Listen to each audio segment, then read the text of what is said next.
Hey friend, welcome back to my YouTube channel. I am Robin May. I am a licensed clinician and an executive coach. I am a minister with my husband as we lead our church, Transforming Faith Church. If this is your first time here, welcome girl. I am so glad you are here. You are officially family. I hope you go ahead and subscribe and let me talk to the ladies who've been with me before. You already know what to do. I hope you have your journal, some fuzzy socks, something good to drink, because this is our time where we really pause our lives so that I can help you elevate not just what you do, but who you are, so that I can help you live your life with intention. And that's really what this conversation today is about. Listen, recently, my oldest daughter, who is a freshman at the Howard University, and that's a big deal for me to put the word "the" before the university, because the only university I usually do that for is the Clark Atlanta University. But my daughter literally, at the point of this recording, maybe 3 weeks ago, won the title of Miss Freshman at Howard University. And that really had me thinking and reflecting, because that win was not just her win.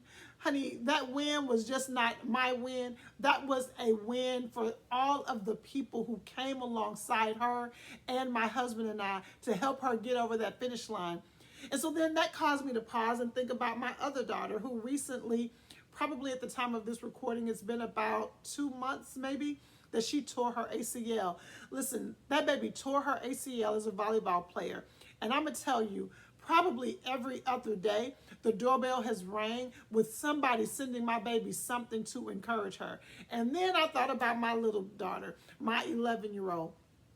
I talked about the fact recently that this girl cannot keep that room clean. I'm just randomly sharing on social media, and one of her aunties said, "You know what, Robin, there's some other things going on with her. It's not just her room. Her oldest sister is away at college. Her middle sister, who is really like her other mother, has been injured." And she gave me some insight that I didn't even realize. Listen, I take a personal conviction to share on my social media when life is up, when we're winning, and when things are hard. And I have been sharing that the last 2 years for my family have been very, very challenging. And again, I do that with great intention. I believe all of us, even you, sis, I think we have a responsibility to not present life as if it's always great, that things are always going the way you want them to go. Now, I'm not suggesting that you use social media as a diary, no. But I do think it's important to give people a glimpse of the full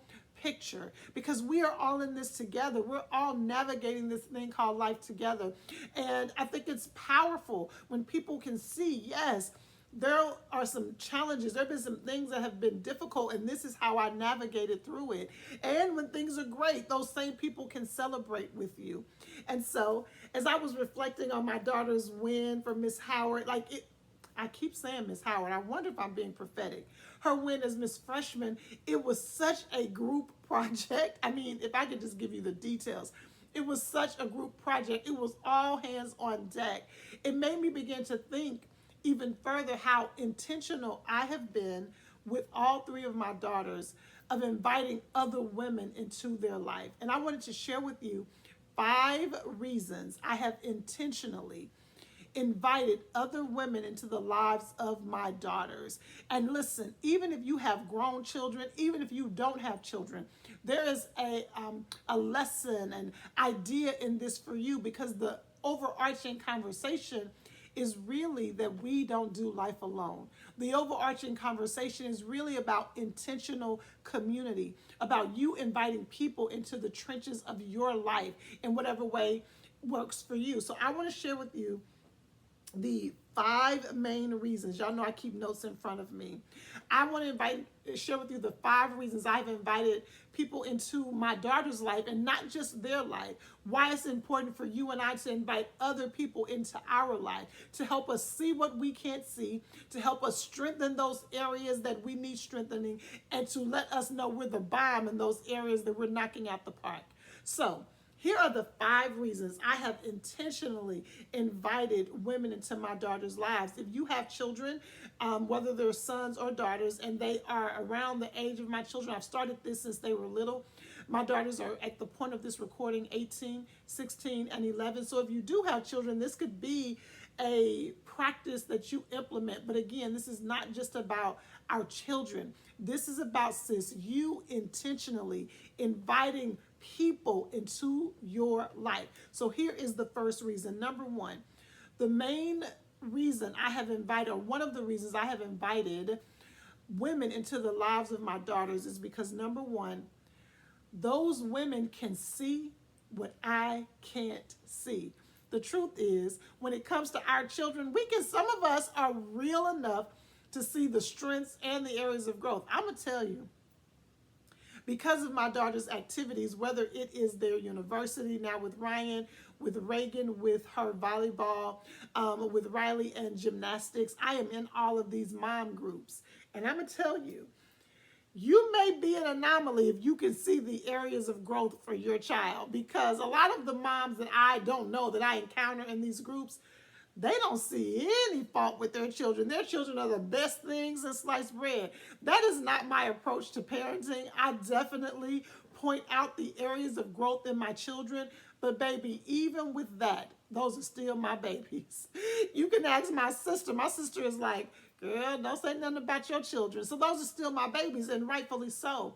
So I intentionally invite other women into my children's lives because they can see things that I can't see, and not just their areas of growth. I mentioned my youngest daughter, and I was just ranting about how messy her room was. And my girlfriend had to challenge me to consider all the changes that have been happening in her life. I didn't even see it. I didn't even think about it because I'm in the trenches. We're in this really challenging season of our life. And so I was a bit distracted. So having somebody that could say, wait, Robin, have you considered this? And this and this, it was so eye-opening. So I intentionally have invited women into the lives of my daughters because they can see things that I cannot see. I'm going to point out another example of that. Even when my oldest daughter was running for Miss Freshman, one of my girlfriends said, girl, she is nobody but you. And that's a compliment in a lot of ways. And she meant it as a compliment, but she also meant it because she said, Robin, she is operating with so much anxiety, she's going to end up missing the moment. Who else does that? She's like, Robin, we have got to talk to her to tell her to be present because she could see what I cannot see. Now, I want to pause here because I want to connect that to you, whether you have children or not. But before I do, when I am telling you I am inviting other women into my children's lives, that is with great intention. This is not random. The Bible says there is wisdom in a multitude of counsel. So when I'm inviting women into the lives of my children, these are women who have been proven to be women of character, women of virtue, women who have the same values as I do, women who are going to point them in a godly direction. This is not random, okay? I don't play about mine. These are women I have hand selected to say. Now, I don't monitor their relationship because I trust these women. I don't monitor the relationship. I don't dictate the relationship. I don't force the relationship. But I am saying, listen, since they were little, if you can't talk to me, you know you can talk to auntie. You can't talk to me. What about your auntie? You know you have this person if you can. That's going to be one of my points in just a minute. And allow those relationships to foster in the way that God ordained. Okay, so I wanted to make sure I said that. This is not just random. Right before Ryan went away to college, I invited several women. I probably had an invitation list of maybe 20 women who have poured into me personally or who have poured into her. And I asked them to come over to my home, and we had a going away celebration where they gave her words of wisdom. It was with great intention. Those women that I invited are women who have proven themselves to be honorable women, not perfect women, but honorable women. So remember, the first reason I have invited women into my children's lives is because they can see what I can't see. But how does that impact you? You need people in your life, sis, who can see what you can't see, who can help you see aspects of how you're showing up. They can even help you see gifts that have been laying dormant that you don't even realize it's a gift because it comes so naturally for you. But they can also see those areas. Now, sis, you know sometimes you can land this way. You want to invite people in your life because you have a limited perspective. You have a limited perspective, and they can see what you can't see. So that's number one. Here's the second reason I have intentionally invited women into the lives of my children, of my daughters, because while I want to be their first go-to, I know I won't always be their first go-to. Now, I know for some of the moms that's hard to hear, but while I want to be their first go-to, I want to be, when they're in trouble, that they come running to me. When they have a question, that they come running to me. When they are overwhelmed, that they come running to me. Or their daddy, but me, pick me, choose me. The Grey's Anatomy quote is, choose me, pick me, love me. I want them to come to me, but I am wise enough to know they may not always come to me. And I want them to feel comfortable enough to know, baby, you got a roster. You have a roster of women. You have a roster of wise women. Sure, talk to your homegirl, but your homegirl has wisdom at the level of your wisdom.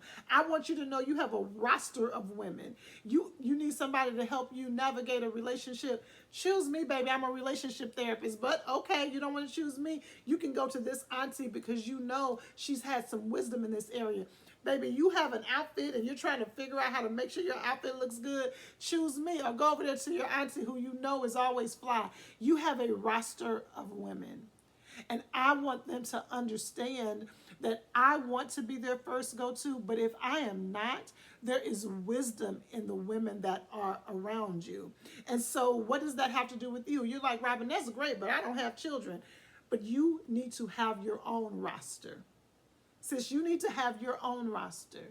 I know that you are wise. I know you're a bad girl. I know you are the bomb. But sometimes you can't even be your first go-to. I have made a commitment that I wouldn't say this often publicly because I don't think people understand the full breadth of what I mean. I flesh this out often with my clinical clients. I'm going to trust y'all with this, okay? But I need y'all to understand that I would need to flesh it out for you further because people don't really like it. But I often tell people, sometimes, sis, you can't even trust yourself. Sometimes your perspective is rooted in trauma. Your perspective is rooted in a limited perspective. Your perspective is rooted in your pain, and you are responding from situations that happened a long time ago and not responding from a healthy place. And so you need to have a roster of women that you can go to when you need some wisdom, when you need some support. Proven women who have shown themselves to have wisdom, to be value-based, to point you not in the direction they want you to go, but in the direction of the Lord. You need to have a roster. All right, so the first reason that I have these women in my daughter's life is because these women can see what I can't see. The second is I want to be their first go-to, but I know I won't always be. And here's the third reason. I want them to learn how to discern wise counsel. I want them to practice discerning wise counsel. And if I'm the only voice that gives them wisdom, they will have a limited perspective. While I consider myself a wise woman, Lord, please let that be true. If I'm the only voice they hear, then they will have a limited perspective on how to recognize wisdom in other people. But when they have other women that are pouring into them and speaking into them, when they meet stranger danger, when they meet this new person, they'll have some discernment on, wait a minute, that doesn't sound like the wisdom I've heard in the past. That's counterintuitive to what I've heard. This new person may be able to discount what my daughter's mother said.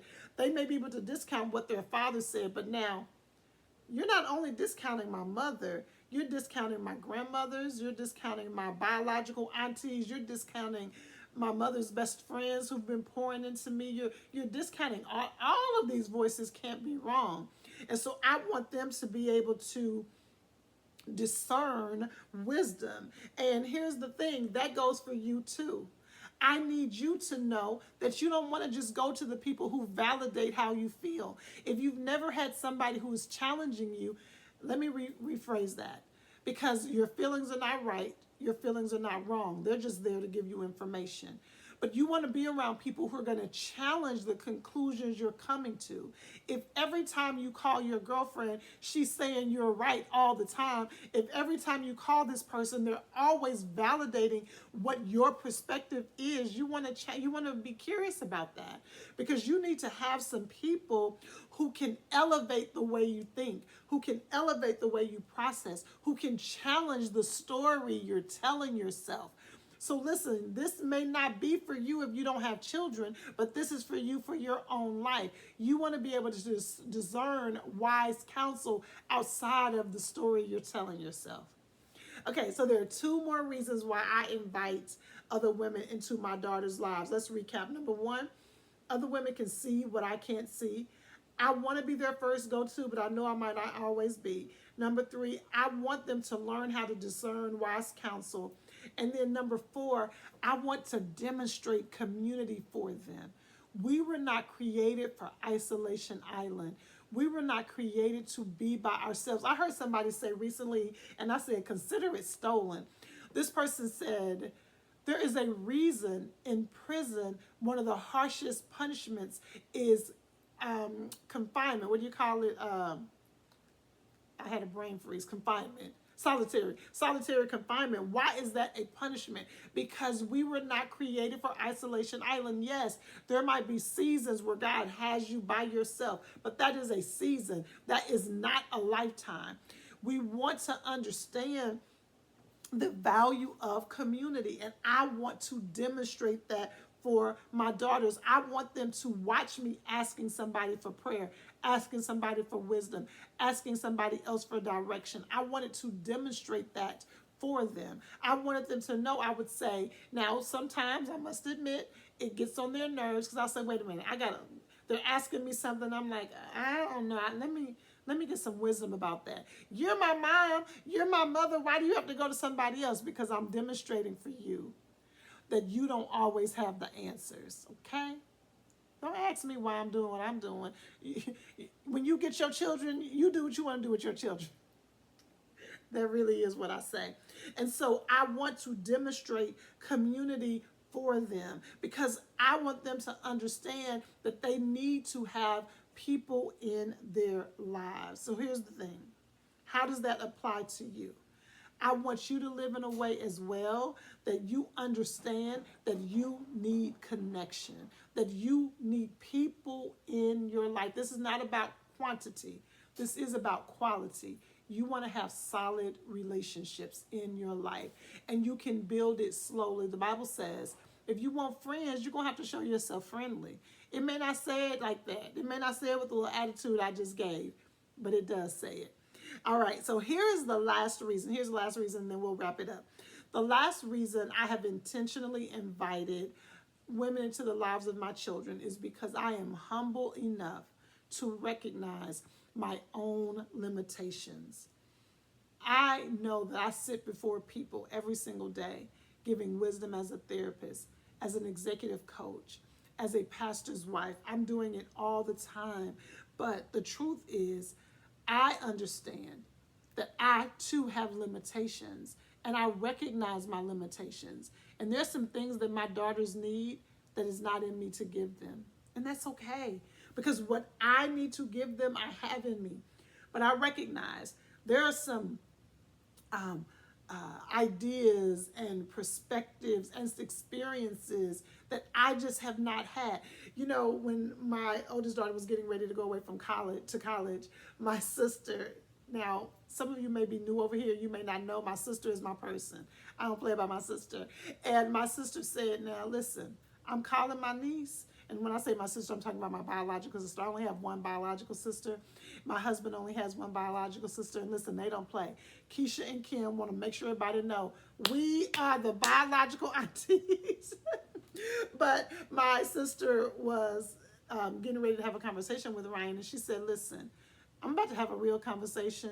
You can get mad if you want to, but I'm about to give her the real deal. I'm about to tell her what went down when I was in college. Because see, what went down when I was in college, how I did college, ain't how you did college, Robin. And so I need her to get the real deal. And I said, amen. Because remember, the people I have invited into my daughter's lives, I trust. And so whatever my sister would give her, I knew it would be in a way that Ryan needed to hear it, in a way that would respect Ryan's upbringing. And so here's the deal. I could not give Ryan that. I could not. Hell, I don't even want to tell you what the conversation was. Because my sister said, stop telling her testimony. My sister just told me the other day, tell your own testimony. Stop telling my testimony. And so I'm not going to tell you what that conversation she had with Ryan was. But she was able to give Ryan some things that I could not give. I had another girlfriend who said, you know, Robin, when I went to college, I feel like I didn't get as involved as I needed to. That's a perspective that I didn't have because, baby, I did all the things. So she was able to give Ryan a perspective of what happens when you don't get involved. I have another girlfriend who is just the bomb. She is a coach, and you probably know her. She's the bomb. She's a life coach, and she works with a lot of high-level athletes. And so when Reagan tore her ACL, she was able to give her some insight and some wisdom that I just simply do not have. And so I recognize my own limitations. And the truth is, I want you, remember, this is not just for those of us with children. I want you to recognize your own limitations. When you limit your life just to your worldview and your perspective, you're cutting off a wealth of information. You want to invite people in so that they can help you consider things that are not even on your radar. All right, y'all. I hope that helped you. That was a reflection about particularly how I'm looking at some things right now in this season of our life with our children, but I hope also that helps you to see you. Remember, my commitment is to help you elevate not just what you do, but help you elevate who you are. And it comes with you being intentional about how you show up and who you surround yourself with. Listen, if this blessed you, I would love to invite you to invest in Elevate Your Life in just 30 days. It is a 30-day audio-based experience where I give you 5 minutes a day of insight, of perspective, of revelation, of a journey to help you see yourself in a new way. Just 5 minutes a day for just 30 days. And if you haven't already, girl, go ahead and subscribe to the channel. Comment and let me know which of these 5 resonate with you the most. Let me give them to you again.